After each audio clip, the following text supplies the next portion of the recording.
Bonjour à tous, des corrigés donc sur les matrices là cette fois. Donc le numéro 15, 17, 18, vous aviez justement pour parfaire un petit peu ces notions là d'inverse. Voilà. On avait déjà corrigé quelques exercices sur les inverses qui étaient un petit peu plus basiques, disons, plus classiques. Là, ce sont des exercices d'un type un peu différent, vous en êtes rendu compte, hein, je pense. Certains d'ailleurs ont dû avoir un peu de mal sur les dernières questions, je dirais à chaque fois. Le reste, bon, c'était peut-être faisable, mais les dernières questions, c'était quand même pas évident. Euh, bon, certains ont peut-être déjà compris, hein, et c'est très bien dans ce cas. Donc on y va, 15, 16, non, 15, 17, 18, ce qui vous permettra après de justement de passer sur la suite du cours, puisque bon, sur tout ce qui est inverse d'une matrice, on aura quand même fait le tour. Ça ne veut pas dire qu'on n'aura plus du tout d'exercice là-dessus, hein, mais bon, on en a fait suffisamment, en tout cas, pour après basculer sur la fin du chapitre, où on va attaquer un autre type d'exercice encore, qui utilise justement aussi les inverses de matrice. C'est pour ça qu'il fallait quand même avoir maîtrisé un petit peu avant.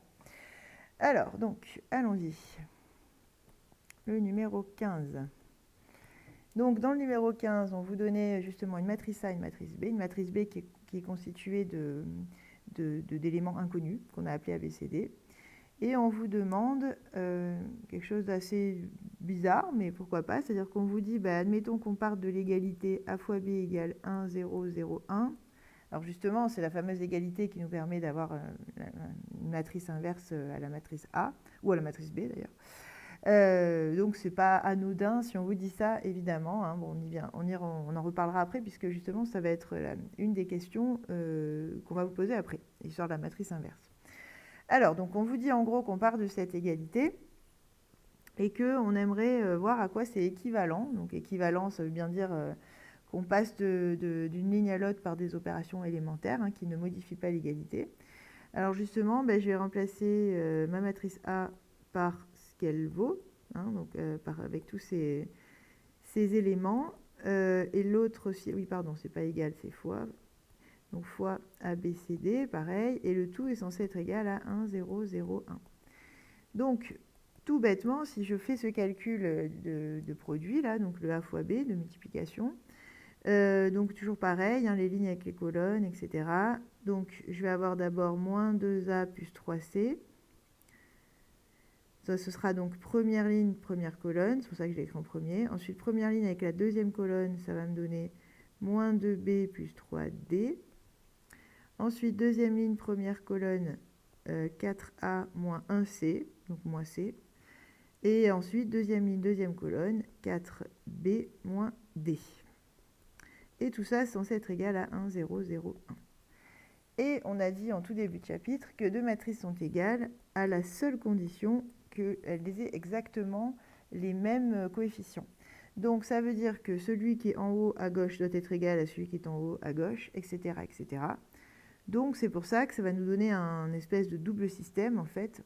On pourrait mettre 4 lignes dans le système, là ils l'ont présenté autrement, mais ça revient au même, hein, parce que comme ils ont mis « et », le mot « et », ça veut bien dire qu'il faut que toutes les conditions soient vérifiées en même temps, donc ça reviendrait à écrire un système à 4 lignes. Moi je vais plutôt le faire comme ça. Bon, après c'est vrai que, bon, je vais l'écrire comme on l'aurait mis naturellement, puis après je vais revenir à leur écriture en expliquant pourquoi. Alors, donc, moins 2A plus 3C est censé être égal à 1. Ensuite, j'ai celui d'en dessous, 4A moins C, qui est censé être égal donc à 0, puisque c'est ces coefficients-là. Ensuite, si je prends la deuxième colonne, le premier élément de l'une est censé être égal au premier élément de l'autre. Et pareil pour la deuxième ligne, deuxième colonne, 4B moins D égale 1. Voilà. Donc, à la priori, vous l'écrivez plutôt comme ça. Après, si on regarde un peu plus ce qu'il y a dans le système, en fait, on s'aperçoit que ces deux lignes-là, on n'a que A et C. Et sur les deux d'après, on n'a que des B et D. Donc finalement, les deux premières lignes ne vont pas avoir d'influence sur les deux dernières et vice-versa. C'est pour ça que ça peut être intelligent de l'écrire comme ils vous l'ont proposé, c'est-à-dire de scinder en deux systèmes, puisque finalement c'est exactement ça qui va se passer, hein. Ça revient à résoudre deux systèmes et à mettre un « et », c'est-à-dire que même si on sépare en deux systèmes, on se souvient quand même que toutes les conditions doivent être vérifiées. Voilà, et donc j'arrive exactement à ce que proposait l'énoncé. Voilà, donc ça c'était la A. Et dans la B, bah forcément, on vous demande de résoudre les systèmes et d'en déduire une matrice inverse, enfin, la matrice inverse de la matrice A. Alors, résolvons ces systèmes. Je vais le faire à côté. Et je prends le premier. On a déjà été confronté à ça. Donc, je pense que ça vous parle. Alors, qu'est-ce que je peux faire par exemple, si je veux éliminer A, vous vous souvenez, on peut le faire par élimination. Je peux multiplier cette équation-là tout par 2. Donc, ça va me donner moins 4A plus 6C égale 2. L'autre équation, je ne la touche pas. Et l'avantage, c'est que maintenant, je peux combiner les deux, c'est-à-dire que je vais pouvoir ici additionner. Donc, si je dis que ça, c'est l'équation 1, ça, c'est l'équation 2, je peux dire que E1 plus E2 donne...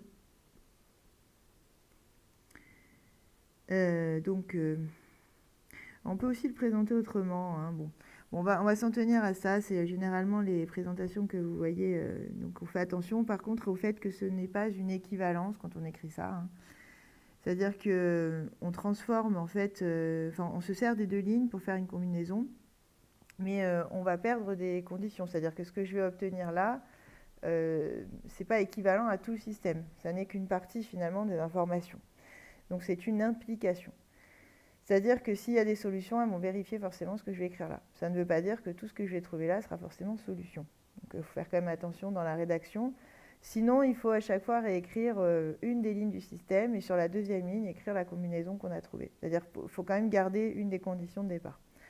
Bon, bref, là, c'est pas forcément non plus central, mais si besoin, je pourrais en reparler. Donc ça donne, du coup, si j'additionne mes deux lignes, justement les A vont s'éliminer. Je vais récupérer moins 6C, plus 6C, pardon. Enfin 6C quoi. 6C plus moins C, donc moins C, égale 2 plus 0, donc égale 2, c'est-à-dire 5C égale 2, donc C égale 2 cinquièmes, autrement dit 0,4. Voilà, donc si C a une solution, enfin une valeur possible, ce sera forcément 0,4. Bon, maintenant, si C justement vaut 0,4, que vaut A?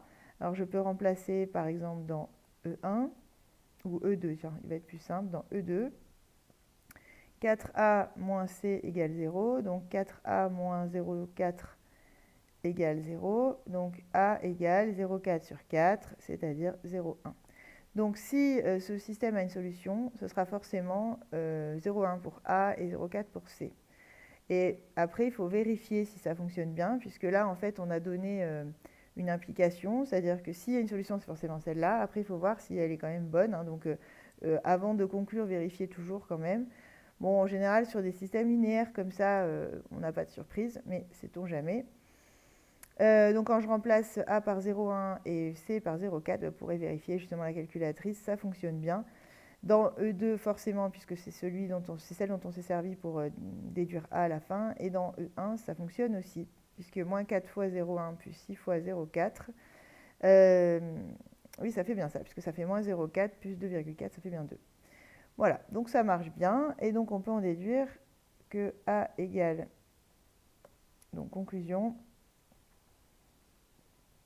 Alors normalement, on écrit la solution sous forme d'un couple, mais là, en fait, le but, c'est de déterminer le A, le B, le C, le D de la matrice de départ qu'on avait dans B, la matrice B. Donc, bon, si on commence à écrire des couples, on va un peu perdre de vue l'objectif du départ. Donc, je vais juste écrire les valeurs de A et de C qu'on a déterminées. Maintenant, on va faire pareil sur l'autre système. C'était donc moins 2B plus 3D. Oui, en fait, c'est la même chose, mais avec des B et des D. 4B moins D, et sauf qu'on a 0 en haut et 1 en bas. Donc, même idée, je multiplie par 2 celui du haut. Et donc, j'en déduis que ce système, il est équivalent à... Donc, ici, ce sont bien des équivalences. Du moment où vous gardez bien tout le système, ce sont bien des équivalences. Donc, j'ai moins 4B plus 6D égale à 0. Et là, 4B moins D égale 1. J'additionne, donc pareil, je fais E1 plus E2.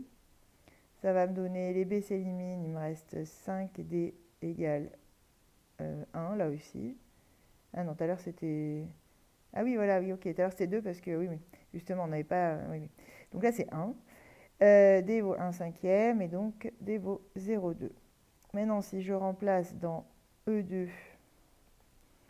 4b moins 0,2 égale 1. Donc 4b égale 0,8. Et donc b égale 0,8 sur 4, c'est-à-dire 0,2. Pareil, hein, vous vérifiez... Ah oui, alors là, par contre, c'est bizarre mon histoire. Ah oui, pardon, oui, parce que je me disais justement, ce que j'étais en train de vérifier dans ma tête et ça ne fonctionne pas. Donc, ok, autant pour moi, j'ai fait une erreur de calcul. Pardon. Donc voilà, cette fois on est bon. B vaut 0,3. Donc justement, est-ce que ça fonctionne bien dans E1? Moins 4 fois 0,3, ça fait moins 1,2, puis 6 fois 0,2 qui fait plus 1,2. Donc c'est bon, ça fait bien 0. Ok, donc conclusion. Il y a bien des solutions pour B et D, et B vaut justement 0,3 et D vaut 0,2. Voilà, donc on conclut que la matrice B, comme ses coordonnées c'était ABCD, et ben on peut remplir maintenant avec les bonnes valeurs. Donc 0,1, 0,3, c'est 0,4 et D 0,2. Voilà, donc on a, les coefficients réels de la matrice B, enfin réels, les coefficients quoi, de la matrice B. Or, maintenant, ce qu'on peut dire, c'est que on sait que A fois B, c'est égal à l'identité, puisque c'était 1, 0, 0, 1 la matrice, quand vous proposez, hein, donc l'identité. Donc, si B existe, alors B est l'inverse de A. C'est par définition. Hein. Alors B égale A moins 1, A puissance moins 1. Et bien justement, on vient de montrer que B existe. On a montré que B existe. Donc A est inversible. Avec A-1 qui vaut justement B, c'est-à-dire la matrice que j'ai écrite tout à l'heure, que j'ai déjà oubliée, 0,1, 0,3, 0,4, 0,2. Voilà donc pour le numéro 15. Alors, pour les plus avisés, vous pourriez me dire, oui, mais on a une formule, pourquoi on fait ça, pourquoi on s'embête à faire des systèmes, etc. Et justement, je vous expliquais dans le cours que bon, la formule, c'est très bien, c'est rapide, mais elle n'est pas démontrée. On aurait pu le faire, hein, elle n'est pas très difficile à démontrer, mais en tout cas, on ne l'a pas fait. Et en fait, comment ça se démontre? Eh bien, justement, avec des histoires de systèmes comme ça, où en fait, à la fin, justement, on arrive... Alors, bon, là, nous, on a des valeurs numériques, donc ça ne tient pas lieu de démonstration, mais en prenant des valeurs qui ne sont pas numériques, qui seraient donc généralisées avec des lettres, on pourrait à la fin retrouver notre formule 1 sur déterminant de A, etc. etc. Voilà. Donc ça se démontre pour pouvoir après s'utiliser de façon automatisée. Mais admettons qu'on n'ait pas cette formule, justement, de la même manière qu'on peut la démontrer, on peut traiter aussi l'exercice avec un inverse. Donc c'était pour vous montrer ce que ça donne, justement, sans la formule, ou en tout cas sans l'admettre. Voilà. Donc ça donne ça. C'est faisable aussi, c'est simplement plus long. Beaucoup plus long, même je dirais. Mais sinon, après, vous pouvez vérifier, hein, du coup, puisque là, ça serait 1 sur déterminant de A. Alors, A, c'était quoi? C'était ça. Donc, le déterminant, ce serait moins 2 fois moins 1, c'est-à-dire 2, moins 12. Donc, ce serait moins 10. Donc, on aurait 1 sur moins 10. Et après, avec, donc, en gardant les valeurs centrales, enfin, les valeurs diagonales de A, mais en les changeant. Donc on aurait moins 1 et moins 2 ici, donc ça ferait 1 dixième, 2 dixièmes sur les diagonales. C'est bon, c'est ça. Et après, pour les autres, il suffit de changer le signe, moins 3, moins 4, et le tout va se diviser par moins 10, donc ça fait bien 0,3, 0,4. Voilà, donc ça se vérifie hein, avec la formule, évidemment. Mais c'était donc justement un exemple de calcul d'inverse sans la formule, donc vraiment avec les moyens du bord, c'est-à-dire les systèmes. Voilà, voilà. Alors, ensuite, le 17. Alors, le 17, là aussi, c'est une autre manière de déterminer un inverse, qui est beaucoup moins courant parce que vous allez voir que, bon, vous allez vite comprendre que ça ne peut pas marcher dans tous les cas. Mais en tout cas, il existe des exercices comme ça. Et pareil, là, vous pourriez me dire à la fin de l'exercice, oui, bon, super, sauf qu'on a une formule, tout ça, on aurait pu l'éviter. Mais là, pour le coup, il y a un intérêt parce que le principe, la stratégie qu'on va découvrir sur cet exercice-là avec une dimension 2,2, va pouvoir être réutilisé après dans le 18, justement avec une dimension 3, 3. Et pour les 3, 3, vous n'avez pas de formule justement pour trouver la matrice inverse. Donc là, pour le coup, ça peut être bien utile de savoir faire. Je le redis, elle existe, hein, cette formule, et je crois d'ailleurs j'en ai parlé dans le cours. C'est juste que elle n'est pas au programme. Pour le coup, pas du tout au programme. Donc, alors, le 17.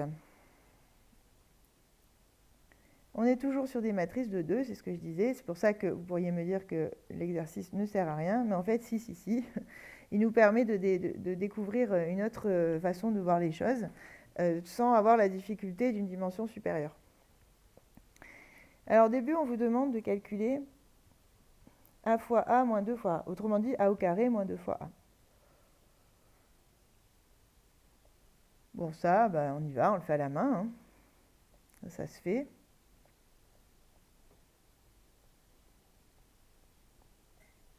Deux fois a, donc ça veut dire qu'on a multiplié tous les coefficients par 2. Donc j'ai 2, 6, 6, 2. Alors, je fais ma multiplication. Je rappelle encore une fois, ligne pour la première, colonne pour la deuxième. Hein. Donc 1 fois 1 plus 3 fois 3, 10. Ensuite, 1 fois 3 plus 3 fois 1, 6. 3 fois 1 plus 1 fois 3, 6. Et 3 fois 3 plus 1 fois 1, 10. Voilà. Et ensuite, on fait la soustraction des deux matrices. Je rappelle que quand on soustrait coefficient par coefficient, c'est-à-dire position par position. Donc, on va faire d'abord 10 moins 2, 8. Ensuite, 6 moins 6, 0. 10 moins 6, encore 0. Et 10 moins 2, 8. Donc, on trouve cette matrice-là, qui est une matrice, du coup, qu'on appelle matrice diagonale. Et on arrive à la question B. Bon, là, on vous guide beaucoup. Hein. Des fois, on vous guide un peu moins. Mais c'est bien, au moins, on découvre ça tranquillement. Alors, la question B. Oui, je vais la faire là. Alors, on vous demande de, en gros, donner le résultat de A facteur de A moins 2I2. Bon, on va le faire, je dirais, naïvement. On va distribuer notre matrice A. On a le droit de le faire, hein, rappelez-vous, on en a déjà parlé de ça, à condition de la laisser à gauche. Bon, là, on va voir qu'en fait, ça ne changera rien, parce qu'elle va être multipliée avec des matrices pour lesquelles il n'y a pas de problème de commutativité, c'est-à-dire que je peux les faire dans le sens que je veux. Bon, on va en parler. Donc, en gros, ça me donne A fois A moins A fois 2I2. Alors, A fois A, laissons A fois A, parce qu'on se dit qu'il y aura peut-être un lien avec la première question, justement. Et là, le truc, là, c'est que j'ai mon 2 qui est un réel, qui n'est pas une matrice, hein, c'est juste un nombre. Lui, je peux le mettre devant, ça ne changera rien. Donc, au final, c'est pareil que AI2. Et dans le cours, vous avez, si vous vous rappelez, on l'a dit, ça, A fois l'identité, n'importe quelle matrice fois l'identité, c'est comme si je ne faisais pas de multiplication, je retrouve ma matrice.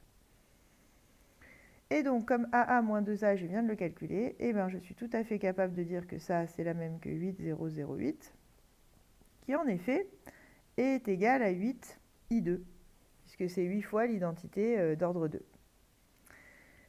Voilà, donc le B, ça se fait en fait. Hein, ça peut faire peur un peu au début, mais c'est pas si compliqué que ça, parce qu'en plus, on vous a aidé un petit peu. Et donc, on vous demande d'en déduire que la matrice A est inversible et de trouver aussi son inverse. En déduire, hein, donc ça veut dire qu'on va utiliser la relation qu'on vient de démontrer. Donc, on sait que A facteur de A moins 2 identité égale 8 identité de 2. Oui, pardon, j'ai mis un D, ça ne sert à rien. Voilà. Alors, pourquoi ça montrerait que c'est inversible, ça? Pour que ce soit inversible, il faut que j'ai, rappelez-vous, hein, il faut que j'ai un B tel que A fois B égale identité. Je ne suis pas très loin, parce que j'ai déjà le A. Le B, ça aurait pu être ça. Sauf que là, je n'ai pas l'identité, j'ai 8 identités. Qu'à cela ne tienne, ce n'est pas un problème, puisque 8, ça reste un nombre, ce n'est pas une matrice, ça se manipule très facilement. Si je ne veux plus avoir 8 à droite, qu'est-ce que je vais faire? Je vais multiplier toute l'égalité par 1 huitième. Parce que 1 huitième fois 8, ça fait 1. Ça me permettra d'enlever le 8. Ça revient à diviser par 8, si vous voulez, hein, sauf qu'on ne divise pas des matrices. Donc, au lieu de dire qu'on divise, on dit qu'on multiplie par 1 sur. Donc, du coup, de là à là, je multiplie par 1 huitième. Et donc, je vais me retrouver avec 1 huitième A facteur de A moins 2 I2 égale I2, justement. Ah, c'est beaucoup plus intéressant, parce que là, j'ai A fois quelque chose égale l'identité. Donc déjà, là, je peux déjà dire qu'elle est inversible, puisque j'ai trouvé une matrice. Alors d'ailleurs, je vais l'écrire autrement. Le 1/8, là, bon, on aimerait bien qu'il soit plutôt à côté, donc on va l'écrire comme ça. Vous avez compris que quand c'est un réel comme ça qui est collé, vous pouvez le balader en fait dans le produit, vous l'écrivez où ça vous arrange, ça ne changera absolument rien. Voilà, donc ça, en fait, c'est mon B. C'est-à-dire que je viens de trouver une matrice telle que quand je la multiplie par A, j'obtiens l'identité. Donc ça veut bien dire que ma matrice A, elle est inversible. Donc là, je peux dire que A est inversible. Et en plus, je peux donner sa matrice inverse, puisque c'est B, justement. Avec A-1 égale B égale 1/8 A-2 identité de 2. Et donc, tant qu'à faire, on va donner les éléments de cette matrice, parce que c'est bien beau de dire ça, mais enfin, c'est pas très parlant. Donc, alors A, c'était 1, 3, 3, 1. Donc, on va faire le calcul, tout simplement.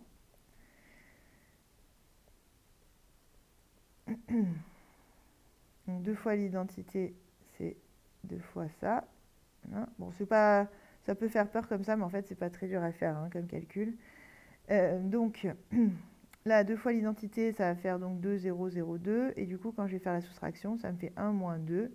Donc, moins 1, 3 moins 0, 3, 3 moins 0, 3, et 1 moins 2, encore moins 1. Et comme après, je multiplie tout par 1/8, et bien ma matrice inverse, ce sera moins 1/8, 3/8, 3/8 et moins 1/8. Voilà la matrice inverse de la matrice A. Donc là aussi, comme je disais, vous auriez pu me dire d'entrée de jeu, l'inverse, c'est 1 sur le déterminant, etc. etc. Et en effet, c'est vrai, puisque si je calcule le déterminant de A, donc c'est le déterminant de 1, 3, 3, 1. Donc c'est 1 fois 1 moins 3 fois 3, donc c'est moins 8. Ça veut dire que la matrice inverse, ça serait 1 sur moins 8 fois... donc en échangeant les petits coefficients diagonaux, là, ça ne change rien. Et je mets un moins sur les autres. Voilà, et regardez, faites la multiplication, vous obtenez exactement ce qu'on a trouvé là. Donc oui, c'est sûr, la formule, ça fonctionne plus vite. Mais encore une fois, il se peut qu'on vous pose un exercice comme ça, sans admettre cette formule, en fait. C'est-à-dire qu'on vous oriente sur une autre démonstration. Et après, à vous de jouer le jeu, de montrer que ces compétences-là, vous les avez. Parce qu'encore une fois, l'idée, c'est après de pouvoir les appliquer dans des dimensions supérieures. Donc l'idée, c'est vraiment de montrer que vous êtes aussi capable de passer par d'autres biais. Parce que ces biais-là vont nous servir parfois. On ne pourra pas tout le temps se cacher derrière une formule. Même si elle est bien pratique pour ce qui est de l'ordre 2. Ok, donc pour le 17. Et le 18, qui était celui-là justement un petit peu plus technique parce qu'on est sur une dimension supérieure avec des matrices 3, 3. Pardon, j'ai écrit 13, je ne sais pas pourquoi. Le 18. Donc voilà, on vous donne donc justement une matrice M, une matrice I qui est I3 en fait, qui est l'identité. Là, ils l'ont appelé I pour faire plus simple. On vous demande déjà de calculer M carré. Donc M carré qui n'est rien d'autre que M fois M. Donc un produit avec des matrices 3, 3. Allez, on s'amuse.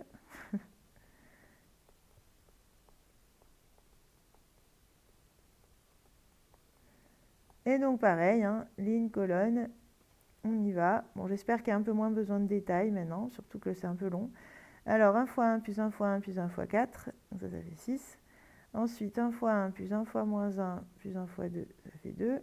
1 fois 1 plus 1 fois 1 plus 1 fois 1, ça fait 3. Ensuite je fais avec la deuxième ligne. 1 fois 1 plus 1 fois moins 1 plus 1 fois 4, ça fait 4.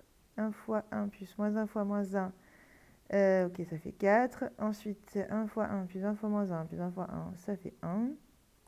Troisième ligne. 4 fois 1 plus 2 fois 1 plus 4 fois 1, ça fait 10. Oui, c'est ça, je ne me trompe pas. 4 fois 1 plus 2 fois moins 1, pardon.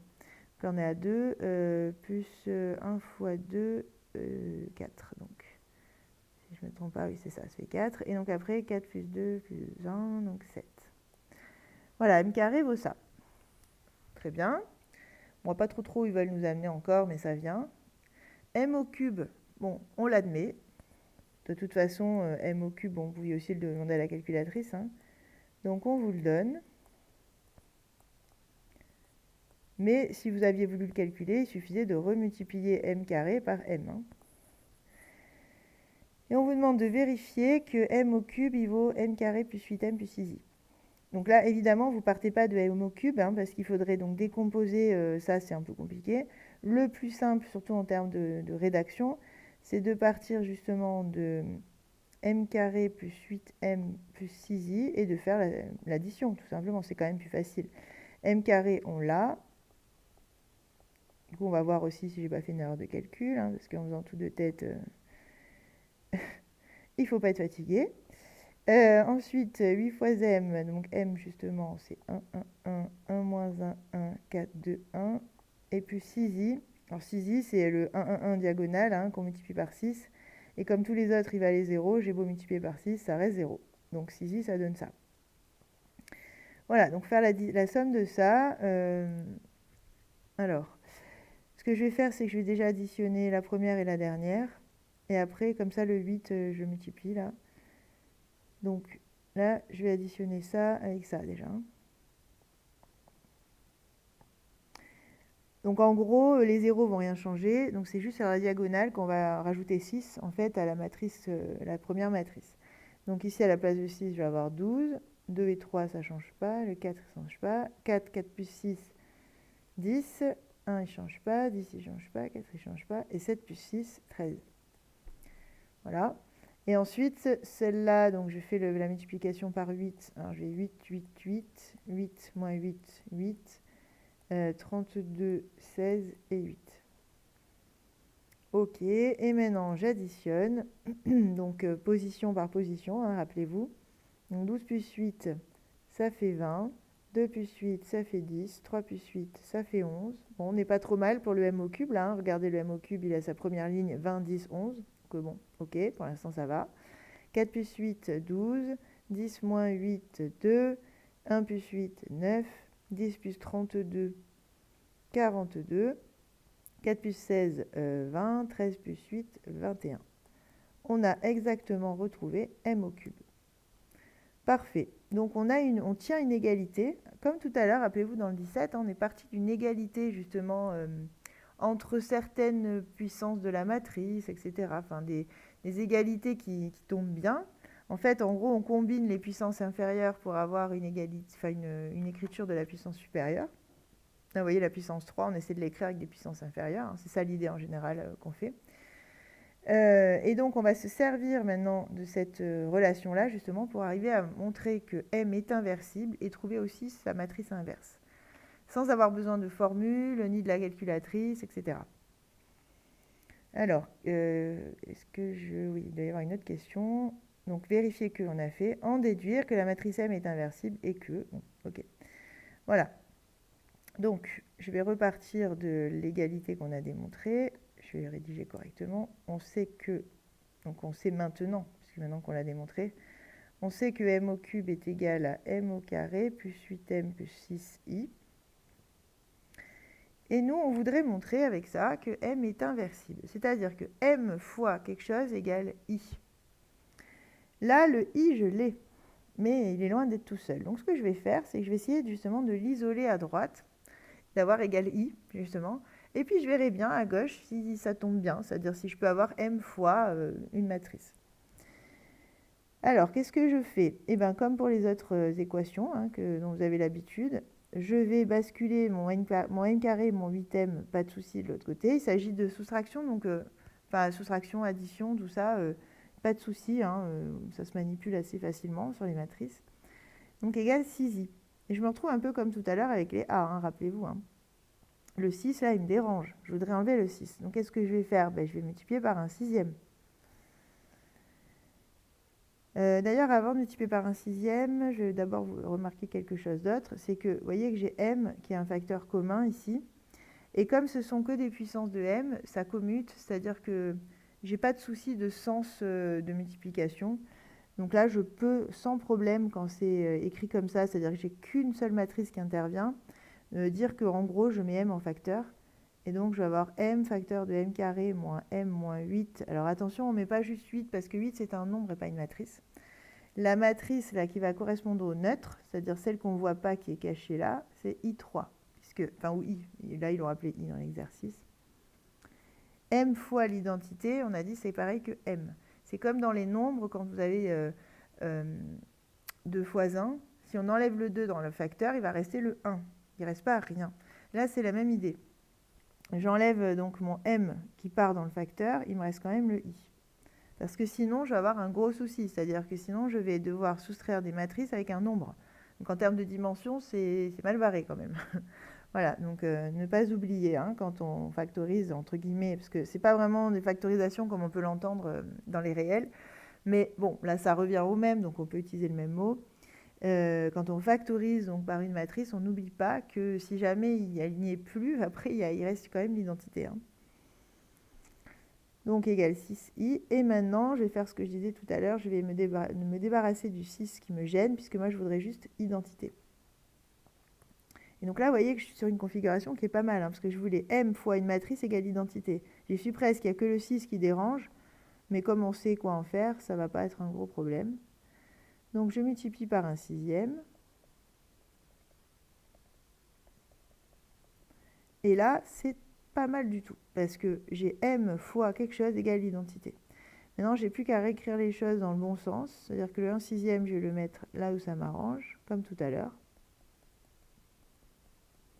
Et donc, je suis dans une configuration où j'ai justement toute une matrice, parce que ce truc-là, là, ce gros truc, ça correspond à une matrice quand même derrière. Voilà, donc j'ai une matrice fois m, ou m fois la matrice, mais on avait vu que quand c'est inversible, justement, que ça donne une identité, un sens ou l'autre, c'est la même chose, qui donne l'identité, ce qui veut bien dire que m est inversible. Donc m est inversible et m-1 égale. Alors juste une petite précision, je ne l'ai pas dit à chaque fois, parce que comme on travaillait qu'avec des matrices carrées, ça me paraissait naturel. Bien sûr, cette matrice-là, il faut qu'elle soit carrée du même ordre, carrée d'ordre 3 ici. Et c'est le cas puisque m est elle-même carrée d'ordre 3, donc m carré aussi, etc. Donc tout ça, c'est une soustraction de matrice carrée d'ordre 3, et donc elle est bien carrée d'ordre 3. Pareil dans les deux autres exercices, l'inverse, la fameuse matrice qu'on propose pour l'inverse, elle a bien la bonne dimension, elle est bien carrée d'ordre 2 à chaque fois. Ça fait partie des conditions. Bon, normalement, les exercices sont faits de telle sorte que vous allez être dans ces conditions, mais bon, c'est quand même bien de le préciser. Et donc m-1, ça serait b, c'est-à-dire 1 sixième de m carré moins m moins 8 identité. Et donc ça aussi, on peut le calculer. Je ne crois pas qu'on vous l'ait fait calculer avant. Non, on ne l'a pas fait ça. Donc on y va. Donc je remplace m carré par ce qu'elle vaut. Alors m carré c'était, c'est celle-là, 6, 2, 3, 4, 4, 1, 10, 4, 7. Moins m, alors ça c'était 1, 1, 1, 1, moins 1, 1, 4, 2, 1. Et moins 8i, donc vous avez compris que quand je multiplie identité par un nombre, en fait, c'est la diagonale qui se multiplie, puisque comme sur le reste, j'avais des zéros, ça reste 0. Donc en gros, je dois faire un sixième de ça. Je vais faire ma soustraction. Alors 6, moins 1, moins 8. Donc là, je suis à 6 moins 9, c'est-à-dire moins 3. 2, moins 1, moins 0, 1. 3, moins 1, moins 0, 2. Etc. Donc après 4, moins 1, moins 0, 3. 4, moins 1, donc là je suis à 5, moins 8, donc là ça fait moins 3. 1, moins 1, 0, moins 0, 0. 10, moins 4, moins 0, 6. 4, moins 2, moins 0, 2. 7, moins 1, moins 8. Donc ça fait 6, moins 8, ça fait moins 2. Voilà. Et après, bon, il n'y a plus qu'à multiplier par un sixième. On peut aussi la laisser écrite comme ça, ça ne choque pas. Parce que justement, devant, en fait, on a le fameux 1 sur le déterminant. Parce que je vous l'ai expliqué dans le cours, même en dimension 3, on a quand même ce point commun sur la formule. Mais on peut aussi multiplier à l'intérieur pour avoir vraiment la matrice écrite. Donc, moins 3 sur 6, ça fait moins 1 demi. Après, 1 sixième, 2 sixièmes, donc 1 tiers. 3 sixièmes, 1 demi, moins 1 demi, 0, 1. 2 sixièmes, donc 1 tiers, moins 2 sixièmes, moins 1 tiers. Voilà, voilà. Voilà donc pour la matrice inverse, M. Et voilà pour un exercice du coup avec de la dimension 3 qui est quand même un petit peu plus technique. Mais j'espère que vous comprenez bien qu'en fait ce qui est technique, c'est surtout qui est plus technique, c'est les calculs. Après le raisonnement, au final, c'est exactement le même que l'exercice d'avant. C'est juste que en termes de calcul, en termes ouais, de complexité de calcul, on est un cran au-dessus, clairement. Voilà. Bon, j'espère que ça allait, ces petits exercices, qui sont évidemment plus techniques que ceux qu'on a fait au départ, qui étaient essentiellement calculatoires. Hein. Mais j'espère que bon, vous êtes accrochés au wagon et que, que ça va, j'en ai pas perdu sur le côté. En tout cas, encore une fois, hein, n'hésitez pas, parce que vous ne le faites pas trop, vous avez une bonne autonomie, et d'ailleurs je vous en félicite. Mais si jamais il y a vraiment quelque chose qui accroche, qui vous pose problème, n'hésitez pas, quand on se voit en présentiel, à demander à ce qu'on en parle 5-10 minutes. C'est pas, ça fait aussi partie de ce qu'on doit faire. Hein. Il faut que vous ayez compris quand même à la fin du chapitre, c'est l'objectif, avant tout. Voilà, bon, ben, bon courage. Je vous invite donc à aller écouter la suite du cours pour pouvoir aborder après des exercices un petit peu différents. Et voilà, puis on va croiser les doigts pour que ça continue bien. Bon, à la fin du chapitre, je pense que ça ira, parce qu'en fait, vous allez voir que c'est ce qu'on va voir à la fin, là, c'est une application à un type d'exercice. Mais en termes de notions, vous avez déjà tout vu, en fait. Hein. On va utiliser la matrice inverse à d'autres fins, mais on ne va pas découvrir finalement de nouvelles choses sur les matrices. On va plutôt découvrir une façon de les utiliser pour résoudre des problèmes. Voilà, c'est ça la fin du chapitre. Voilà, bon, ben, bon courage à tous et à très bientôt.